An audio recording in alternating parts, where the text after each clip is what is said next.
नमो भगवते वासुदेवाय। ओम नमो भगवते वासुदेवाय। ओम नमो भगवते वासुदेवाय। अध्याय 2। गीता का सार। संजय ने कहा, करुणा से व्याप्त शोक युक्त अश्रुपूरित नेत्रों वाले अर्जुन को देखकर मधुसूदन कृष्ण ने ये शब्द कहे। श्री भगवान ने कहा, हे अर्जुन, तुम्हारे मन में यह कल्मश आया कैसे? यह उस मनुष्य के लिए तनिक भी अनुकूल नहीं है जो जीवन के मूल्य को जानता हो। इससे उच्च लोक की नहीं अपितु अपयश की प्राप्ति होती है। हे पृथापुत्र, इस हीन नपुंसकता को प्राप्त मत हो। यह तुम्हें शोभा नहीं देती। हे शत्रुओं के दमन करता, हृदय की शुद्ध दुर्बलता को त्याग कर युद्ध के लिए खड़े हो। अर्जुन ने कहा, हे शत्रुहंता, हे मधुसूदन, मैं युद्ध भूमि में किस तरह भीष्म तथा द्रोण जैसे पूजनीय व्यक्तियों पर उलटकर बाण चलाऊंगा? ऐसे महापुरुषों को जो मेरे गुरु हैं, उन्हें मार कर जीने की अपेक्षा इस संसार में भीख मांगकर खाना अच्छा है। भले ही वे सांसारिक लाभ के इच्छुक हों, किंतु हैं तो गुरुजन ही। यदि उनका वध होता है तो हमारे द्वारा भोग्य प्रत्येक वस्तु उनके रक्त से सनी होगी। हमें यह हम यह भी नहीं जानते कि हमारे लिए क्या श्रेष्ठ है, उनको जीतना या उनके द्वारा जीते जाना। यदि हम धृतराष्ट्र के पुत्रों का वध कर देते हैं तो हमें जीवित रहने की आवश्यकता नहीं है। फिर भी वे युद्ध भूमि में हमारे समक्ष खड़े हैं। अब मैं अपनी कृपण दुर्बलता के कारण अपना कर्तव्य भूल गया हूँ और सारा धैर्य खो चुका हूँ। ऐसी अवस्था में मैं आपसे पूछ रहा हूँ कि जो मेरे लिए श्रेष्ठकर हो उसे निश्चित रूप से बताएं। अब मैं आपका शिष्य हूँ और शरणागत हूँ। कृपया मुझे उपदेश दें। मुझे ऐसा कोई साधन नहीं दिखता जो मेरी इंद्रियों को सुखाने वाले इस शोक को दूर कर सके। स्वर्ग पर देवताओं के आधिपत्य की तरह इस धान्य संपन्न सारी पृथ्वी पर निष्कंटक राज्य प्राप्त करके भी मैं इस शोक को दूर नहीं कर सकूंगा। संजय ने कहा। इस प्रकार कहने के बाद शत्रुओं का दमन करने वाला अर्जुन कृष्ण से बोला, हे गोविंद, मैं युद्ध नहीं करूंगा, और चुप हो गया। हे भरतवंशी धृतराष्ट्र, उस समय दोनों सेनाओं के मध्य शोकमग्न अर्जुन से कृष्ण ने मानो हंसते हुए ये शब्द कहे। श्री भगवान ने कहा, तुम पांडित्य पूर्व वचन कहते हुए उनके लिए शोक कर रहे हो जो शोक करने योग्य नहीं है।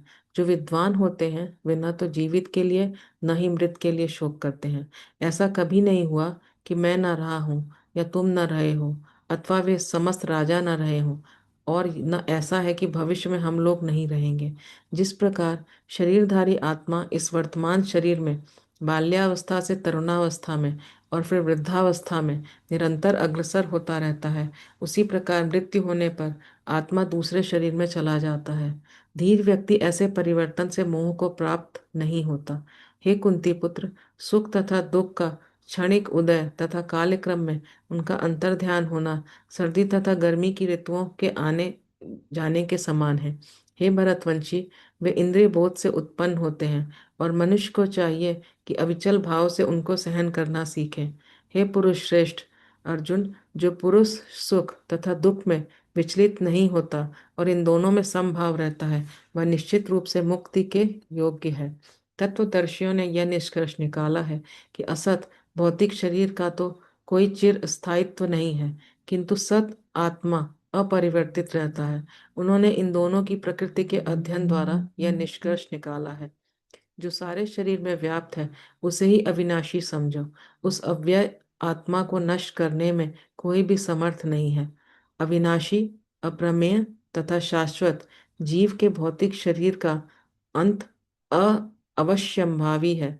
अतः हे भारतवंशी, युद्ध करो। जो इस जीवात्मा को मारने वाला समझता है और जो इसे मरा हुआ समझता है, वे दोनों ही अज्ञानी हैं, क्योंकि आत्मा न तो मरता है और न मारा जाता है। आत्मा के लिए किसी भी काल में न तो जन्म है न मृत्यु है। वह न तो कभी जन्मा है, न जन्म लेता है और न जन्म लेगा। वह अजन्मा, नित्य, शाश्वत तथा पुरातन है। शरीर के मारे जाने पर वह मारा नहीं जाता। हे पार्थ, जो व्यक्ति यह जानता है कि आत्मा अविनाशी, अजन्मा, शाश्वत तथा अव्यय है, वह भला किसी को कैसे मार सकता है या मरवा सकता है? जिस प्रकार मनुष्य पुराने वस्त्रों को त्याग कर नए वस्त्र धारण करता है, उसी प्रकार आत्मा पुराने तथा व्यर्थ के शरीरों को त्याग कर नवीन भौतिक शरीर धारण करता है। यह आत्मा न तो कभी किसी शस्त्र द्वारा खंड खंड किया जा सकता है, न अग्नि द्वारा जलाया जा सकता है, न जल द्वारा भिगोया या वायु द्वारा सुखाया जा सकता है। यह आत्मा अखंडित तथा अघुलनशील है। इसे न तो जलाया जा सकता है, न ही सुखाया जा सकता है। यह शाश्वत, सर्वव्यापी, अविकारी, स्थिर तथा सदैव एक सा रहने वाला है। यह आत्मा अव्यक्त, अकल्पनीय तथा अपरिवर्तनीय कहा जाता है। यह जानकर तुम्हें शरीर के लिए शोक नहीं करना चाहिए। किंतु यदि तुम यह सोचते हो कि आत्मा अथवा जीवन का लक्षण सदा जन्म लेता है और सदा मरता है, तो भी हे महाभाव, तुम्हारे शोक करने का कोई कारण नहीं है। जिसने जन्म लिया है उसकी मृत्यु निश्चित है, और मृत्यु के पश्चात पुनर्जन्म भी निश्चित है। अतः अपने अपरिहार्य कर्तव्य पालन में तुम्हें शोक नहीं करना चाहिए। सारे जीव प्रारंभ में अव्यक्त रहते हैं, मध्य अवस्था में व्यक्त होते हैं और विनष्ट होने पर पुनः अव्यक्त हो जाते हैं। अतः शोक करने की क्या आवश्यकता है? कोई आत्मा को आश्चर्य से देखता है, कोई इसे आश्चर्य की तरह बताता है, और कोई इसे आश्चर्य की तरह सुनता है, किंतु कोई कोई इसके विषय में सुनकर भी कुछ नहीं समझ पाते। हे भारतवंशी, शरीर में रहने वाले देही का कभी भी वध नहीं किया जा सकता। अतः तुम्हें किसी भी जीव के लिए शोक करने की आवश्यकता नहीं है। क्षत्रिय होने के नाते अपने विशिष्ट धर्म का विचार करते हुए तुम्हें जानना चाहिए कि धर्म के लिए युद्ध करने से बढ़कर तुम्हारे लिए अन्य कोई कार्य नहीं है। अतः तुम्हें संकोच करने की कोई आवश्यकता नहीं है। हे पार्थ, वे क्षत्रिय सुखी हैं जिन्हें ऐसे युद्ध के अवसर अपने आप प्राप्त होते हैं, जिससे उनके लिए स्वर्ग लोक के द्वार खुल जाते हैं। किंतु यदि तुम युद्ध करने के स्वधर्म को संपन्न नहीं करते, तो तुम्हें निश्चित रूप से अपने कर्तव्य की अपेक्षा करने का पाप लगेगा, और तुम योद्धा के रूप में भी अपना यश खो दोगे। लोग सदैव तुम्हारे अपयश का वर्णन करेंगे, और सम्मानित व्यक्ति के लिए अपयश तो मृत्यु से भी बढ़कर है। जिन जिन महायोद्धाओं ने तुम्हारे नाम तथा यश को सम्मान दिया है, वे सोचेंगे कि तुमने डर के मारे युद्ध भूमि छोड़ दी, और इस तरह वे तुम्हें तुच्छ मानेंगे। तुम्हारे शत्रु अनेक प्रकार के कटु शब्दों से तुम्हारा वर्णन करेंगे और तुम्हारी सामर्थ्य का उपहास करेंगे। तुम्हारे लिए इससे दुखदाई और क्या हो सकता है? हे कुंती पुत्र, यदि तुम युद्ध में मारे जाओगे तो स्वर्ग प्राप्त करोगे, या यदि तुम जीत जाओगे तो पृथ्वी के साम्राज्य का भोग करोगे। अतः दृढ़ संकल्प करके खड़े हो और युद्ध करो। तुम सुख या दुख, हानि या लाभ, विजय या पराजय का विचार किए बिना युद्ध के लिए युद्ध करो। ऐसा करने पर तुम्हें कोई पाप नहीं लगेगा।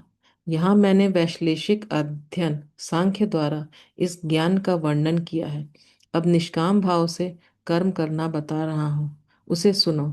हे पृथापुत्र, तुम यदि ऐसे ज्ञान से कर्म करोगे तो तुम कर्मों के बंधन से अपने को मुक्त कर सकते हो। इस प्रयास में न तो हानि होती है, न ही हास, अपितु इस पथ पर की गई अल्प प्रगति भी महान भय से रक्षा कर सकती है।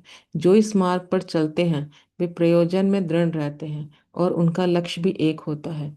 हे कुरुनंदन, जो दृढ़ प्रतिज्ञ नहीं है उनकी बुद्धि अनेक शाखाओं में विभक्त रहती है। अल्पज्ञानी मनुष्य वेदों के उन अलंकारिक शब्दों के प्रति अत्यधिक आसक्त रहते हैं, और जो स्वर्ग की प्राप्ति, अच्छे जन्म, शक्ति इत्यादि के लिए विविध सकाम कर्म करने की संस्तुति करते हैं। इंद्रिय तृप्ति तथा ऐश्वर्यमय जीवन की अभिलाषा के कारण वे कहते हैं कि इससे बढ़कर और कुछ नहीं है। जो लोग इंद्रिय भोग तथा भौतिक ऐश्वर्य के प्रति अत्यधिक आसक्त होने से ऐसी वस्तुओं से मोहग्रस्त हो जाते हैं, उनके मनों में भगवान के प्रति भक्ति का दृढ़ निश्चय नहीं होता। वेदों में मुख्यतः प्रकृति के 3 गुणों का वर्णन हुआ है। हे अर्जुन, इन तीनों गुणों से ऊपर उठो।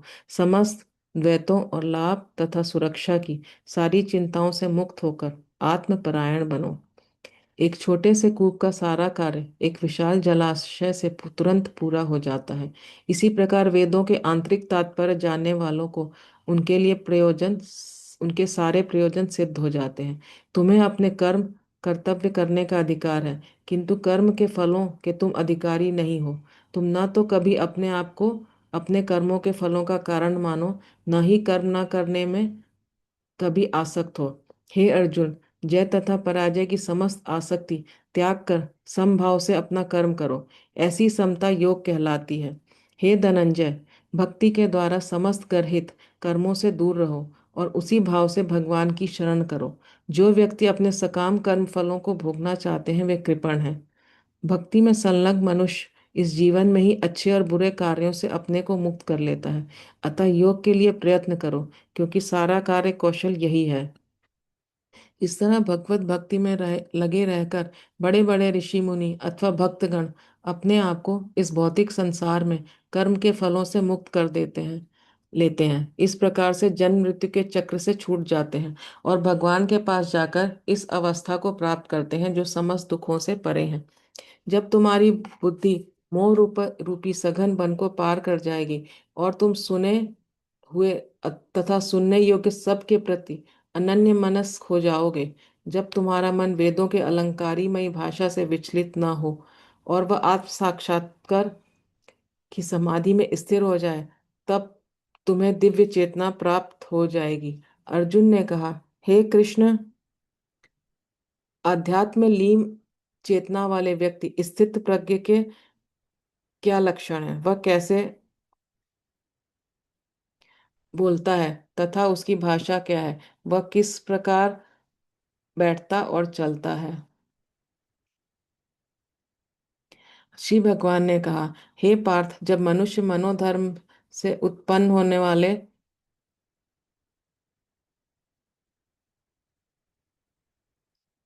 इंद्रतृप्त की समस्त कामनाओं को परित्याग कर देता है, जब इस तरह से विशुद्ध हुआ उसका मन आत्मा में संतोष प्राप्त करता है, तो वह विशुद्ध दिव्य चेतना को प्राप्त स्थित प्रज्ञ कहा जाता है। जो त्रय पाप तापों के होने पर भी मन में विचलित नहीं होता अथवा सुख में प्रसन्न नहीं होता, जो आसक्ति भय तथा क्रोध से मुक्त है, वह स्थिर मन वाला मुनि कहलाता है। इस भौतिक जगत में जो व्यक्ति न तो शुभ की प्राप्ति से हर्षित होता है और न अशुभ के प्राप्त होने पर उससे घृणा करता है, वह पूर्ण ज्ञान में स्थिर होता है। जिस प्रकार कछुआ अपने अंगों को संकुचित होकर के खोल के भीतर कर लेता है, उसी तरह जो मनुष्य अपनी इंद्रियों को इंद्रिय विषयों से खींच लेता है, वह पूर्ण चेतना में दृढ़ता पूर्व स्थिर हो जाता है। देहधारी जीव इंद्रिय भोग से भले ही निवृत्त हो जाए, पर उसमें इंद्रिय भोगों की इच्छा बनी रहती है। लेकिन उत्तम रस के अनुभव होने से ऐसे कार्यों को बंद करने पर वह भक्ति में स्थिर हो जाता है। हे अर्जुन, इंद्रियां इतनी प्रबल तथा वेगवान हैं कि उस विवेकी पुरुष के मन को भी बलपूर्वक हर लेती हैं, जो उन्हें वश में करने का प्रयत्न करता है। जो इंद्रियों को पूर्णतया वश में रखते हुए इंद्रिय संयमन करता है और अपनी चेतना को मुझ में स्थिर कर देता है, वह मनुष्य स्थिर बुद्धि कहलाता है। इंद्रिय विषयों का चिंतन करते हुए मनुष्य की उसमें उनमें आसक्ति उत्पन्न हो जाती है और ऐसी आसक्ति से काम उत्पन्न होता है और फिर काम से क्रोध प्रकट होता है। क्रोध से पूर्ण मोह उत्पन्न होता है। मोह से स्मरण शक्ति का विभ्रम हो जाता है। जब स्मरण शक्ति भ्रमित हो जाती है तो बुद्धि नष्ट हो जाती है और बुद्धि नष्ट होने पर मनुष्य भवकूप में पुनः गिर जाता है। किंतु समस्त राग तथा द्वेष से मुक्त एवं अपनी इंद्रियों को संयम द्वारा वश में करने में समर्थ व्यक्ति भगवान की पूर्ण कृपा प्राप्त कर सकता है। इस प्रकार कृष्ण भावनामृत में तुष्ट व्यक्ति के लिए संसार के तीनों ताप नष्ट हो जाते हैं और ऐसी तुष्ट चेतना होने पर उसकी बुद्धि शीघ्र ही स्थिर हो जाती है। जो कृष्ण भावनामृत में परमेश्वर से संबंधित नहीं है और उनकी न तो बुद्धि दिव्य होती है और न ही मन स्थिर होता है, जिसके बिना शांति की कोई संभावना नहीं है। शांति के बिना सुख हो भी कैसे सकता है।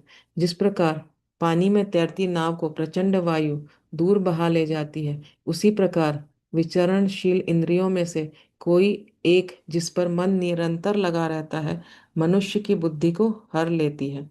अतः हे महाभाव, जिस पुरुष की इंद्रियां अपने अपने विषयों से सब प्रकार से विरत होकर उसके वश में है, उसी की बुद्धि निसंदेह स्थिर है। जो सब जीवों के लिए रात्रि है वह आत्म संयमी के जागने का समय है, और जो समस्त जीवों के जागने का समय है वो आत्मनिरीक्षक मुनि के लिए रात्रि है। जो पुरुष समुद्र में निरंतर प्रवेश करती रहने वाली नदियों के समान इच्छाओं के निरंतर प्रवाह से विचलित नहीं होता और जो सदैव स्थिर रहता है, वही शांति प्राप्त कर सकता है। वह नहीं जो ऐसी इच्छाओं को तुष्ट करने की चेष्टा करता हो। जिस व्यक्ति ने इंद्रिय तृप्त की समस्त इच्छाओं का परित्याग कर दिया है, जो इच्छाओं से रहित रहता है और जिसने सारी ममता त्याग दी है तथा अहंकार से रहित है, वही वास्तविक शांति प्राप्त कर सकता है। यह आध्यात्मिक तथा ईश्वरीय जीवन का पथ है, जिसे प्राप्त करके मनुष्य मोहित नहीं होता। यदि कोई जीवन के अंतिम समय में भी इस तरह स्थित हो तो वह भगवत धाम को प्राप्त होता है। इस प्रकार श्रीमद् भगवत गीता के द्वितीय अध्याय गीता का सार का भक्ति वेदांत भावार्थ पूर्ण हुआ। हरे कृष्णा कृष्णा कृष्णा हरे हरे, हरे रामा रामा हरे हरे।